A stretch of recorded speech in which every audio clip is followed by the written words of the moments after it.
The Cardinals announced the signing of a former top prospect from one of their rivals. Is this one a savvy depth move that could make a difference in 2025?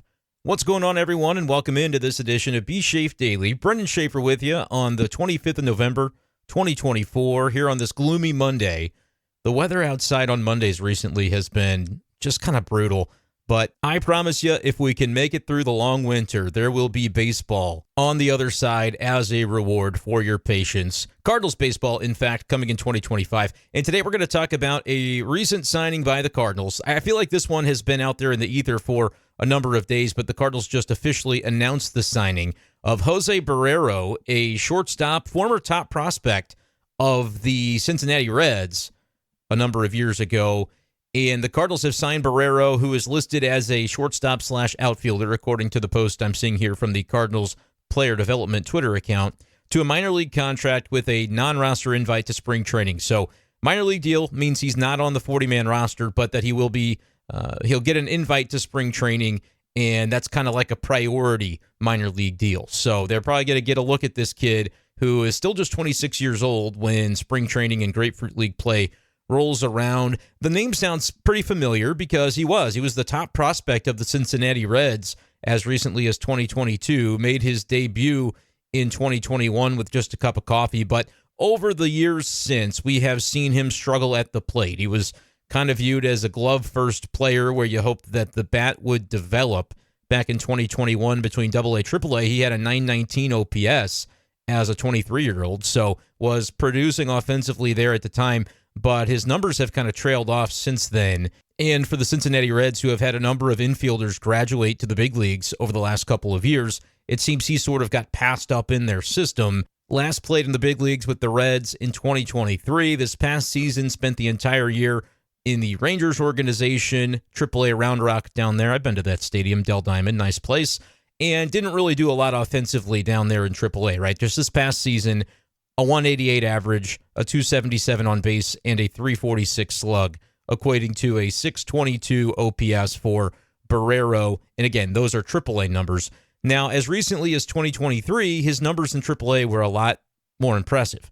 873 OPS in Louisville, another stadium that I've been to, in AAA for the Reds in 2023. And in 46 big league games that same season, had a 619 OPS. So it's almost as though the talent level there to be a productive hitter in AAA was evident, but a lot of times these prospects, they'll hit a wall, and when the next level doesn't come as easily as maybe they hoped that it would, you see some regression, and that certainly was the case here in 2024, where he signs on with the Rangers, ends up not really being very productive at AAA, and therefore you're not going to get a look for a big league call-up. I think the Cardinals are an interesting landing spot for Barrero, because when you think about what he brings to the table, it's a guy who's got some experience playing shortstop, and that's really the long and short of it. I'm not going to hype up that the guy's got a bat that's likely to materialize necessarily, but sometimes, as we know in sports, the combination of a couple of different factors can lead to a revival for players when you get that change of scenery, and the Cardinals could be an area where that could work for Jose Barrero, simply because I think there is a lingering opportunity for depth infield up at the big league level for those players that prove themselves at the lower levels and can ascend. Maybe Thomas Saggese really slides into that role and becomes the super utility guy this year who gets a lot of playing time, and maybe he starts on the big league roster from day one. That would be ideal and shows that he's just ready to rock and roll. But remember, last year, you had Brandon Crawford on this big league roster for a long time, and his production didn't justify the spot. You could talk about the veteran presence in the clubhouse and the number of things that the Cardinals did appreciate about Brandon Crawford, but when it came down to just the pure production, there wasn't a lot to write home about. He wasn't a plus defender at that point in his career. He was certainly a minus with the bat, and the Cardinals, because they just did not have depth at the shortstop position throughout their organization, they didn't really have the comfort to move on from Brandon Crawford earlier than they did, until you kind of got more looks for guys like Thomas Saggese. Remember, he played some shortstop as the AAA season developed. I felt like he probably should have been there more throughout the season, anticipating that the Cardinals might need to spice up the bench a little bit. And Brendan Donovan was always thought as well. Could he play some shortstop, but the Cardinals were a little more careful with him in terms of the defensive positioning, especially all the way back to last spring. You can kind of see the writing on the wall with just Mason Wynn as a shortstop on the big league roster. And remember, at that point in time, Wynn was not the guy, at least in terms of his production at the big league level, that we know him to be now. Now you trust him. Now you feel really good about him. Everybody was excited about Mason Wynn going back to last February, but we just hadn't seen it at the big league level yet. We knew it was going to be there, but that proof of concept is important. As, look, guys like Barrero, everybody probably said when he was, ranked as a top 100 prospect in 2021 and 2022, Baseball America had him as the number 33 prospect in baseball prior to the 2022 season. That's less than 3 calendar years ago, and now he's signing a minor league deal with the Cardinals to try and catch on as depth with an invitation to spring training. That's all he's got as far as guarantees here. So we can see those things happen, and that's why I bring it up to say that Mason Wynn was the top prospect, but he graduated and showed it for a year. Now we know he's that guy. But other than Mason Wynn, dating back to last February, the Cardinals just didn't have anybody that you felt like if Wynn should go down with an injury, you were comfortable with that player taking over regularly at the shortstop position, because Donovan was just coming off of the arm surgery, where I think the Cardinals would have been comfortable with it eventually because they know how good of a defender he is and how he's just a gamer. He'll be able to do anything for you and defy expectations just about everywhere Brenden Donovan goes. But they were not really wanting to throw more workload on his plate, I think, at that time of, hey, let's see what you look like at shortstop in an extended view in case we need you behind Mason Wynn. They wanted to, they didn't want to have to worry about that. And then Wynn was dealing with the back flare-up last spring. That's how the Brandon Crawford signing happened. So if you're looking at this Jose Barrero signing this week and saying, well, this is really just not very interesting, it's a minor move for the Cardinals. It absolutely is a minor move for the Cardinals, but it's nice to have guys like this in the organization that have a little big league experience, even if it is not particularly productive or impressive big league experience.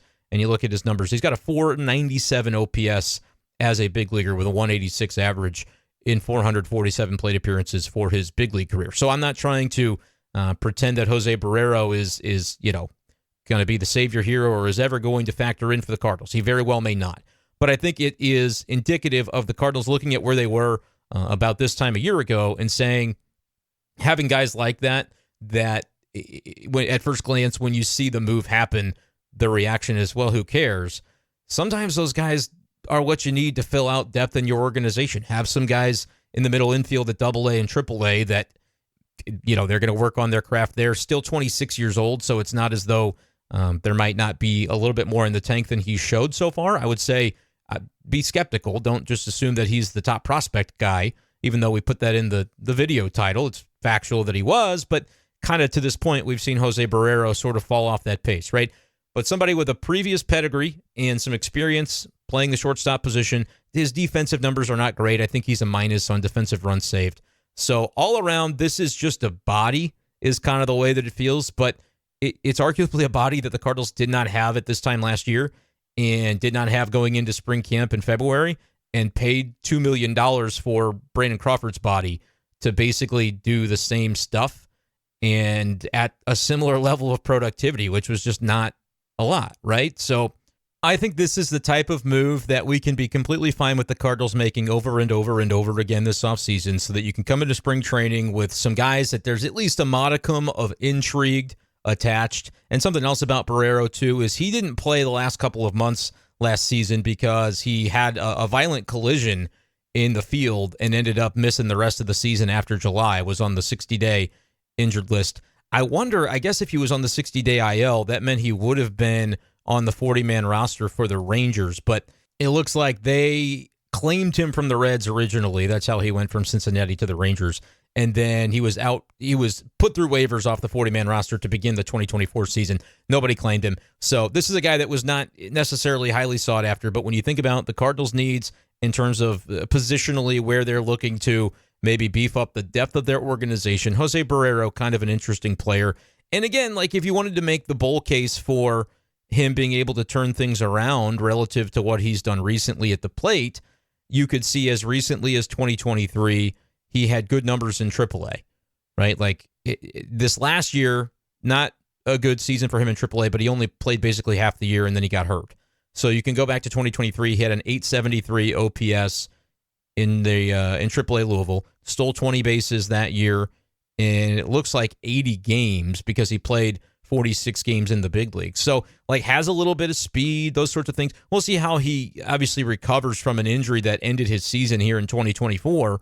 But that was at least, within the last couple of seasons to have an 873 AAA OPS. Like, for people that are listeners and viewers of this channel and have been stumping for guys like Luke and Baker and saying, the Cardinals need to make him the everyday first baseman this year at the big league level, and it's silly that Wilson Contreras is getting that opportunity. Like, he had an 880 OPS in Memphis this last year. Barrero, it's been an additional year ago, so stay with me, but his OPS was 873. So as much as on paper, and if you just look at 2024, you'd be like, well, this is pointless. Why are the Cardinals bringing in younger Brenden Crawford, who happened to have been a top prospect? Like, this doesn't help the Cardinals at all. Similarities can be drawn to the productivity that this guy had in AAA as recently as 2023 to a player that a lot of people that listen to this channel are saying it stinks that the Cardinals aren't letting Luke and Baker be the everyday first baseman.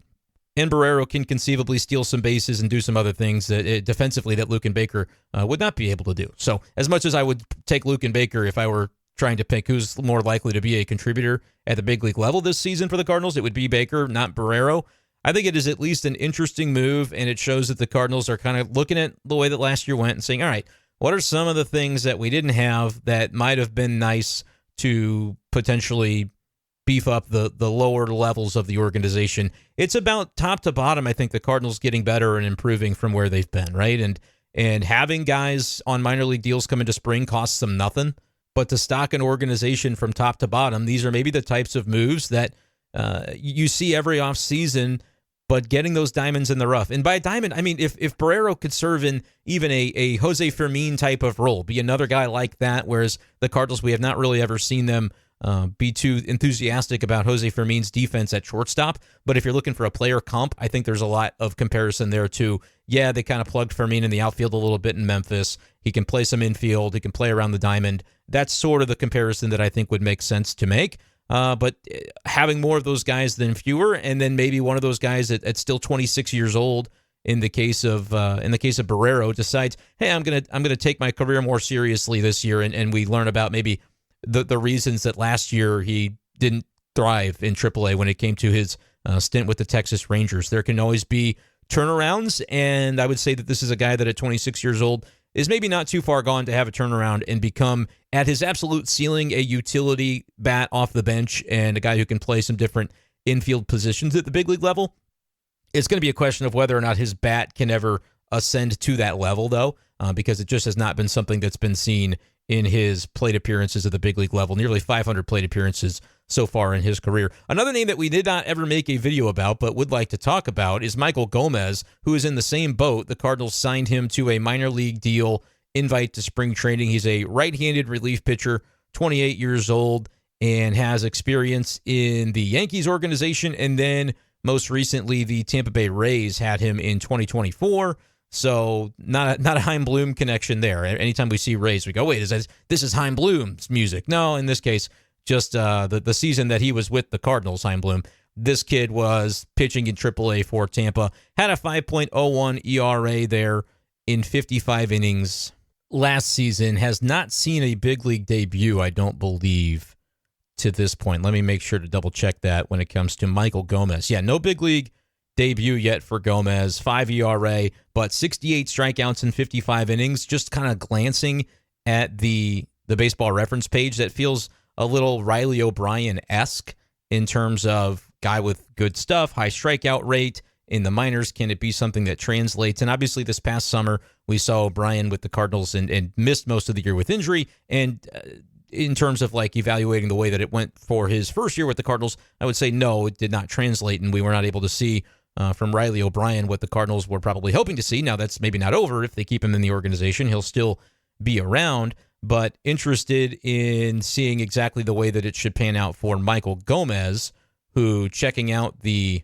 repertoire and the skinny from Daniel Guerrero, who covers the minors for STL today. He's got a write-up for the Post-Dispatch and their website on Gomez. 6'3", right-hander, fastball, cutter, sinker, changeup, curveball, and is somebody that you would probably describe as being a fastball-first type of pitcher. He had 36 of his 68 strikeouts, according to DG Daniel Guerrero, last season were on the fastball, and has a cutter as well that accounted for the other 13 of the other strikeouts. So that's 49 out of 68, which you talk about fastball cutter. Those are two variations of a fastball. And he touches up to 96 miles per hour. So somebody that moderately hard throwing, and the Cardinals are just going to be looking for more of those types of guys to get into their bullpen mix. You can never have too many arms. And so they take a flyer on Gomez. They take a flyer on Barrero. Those two guys will be at spring training in Jupiter come February. We'll see who else might come with them in terms of players that the Cardinals are interested in adding that we just haven't seen them pick up yet. But it could be a long and adventurous offseason in terms of those types of moves being made. And you can follow along with it all offseason long right here on b-schaeff Daily. Wanted to hop on real quick and get you guys the skinny on the latest with the Cardinals. So make sure you hit that subscribe button and join us for future videos. Appreciate you as always, and we'll talk to you next time on b-schaeff Daily. Peace.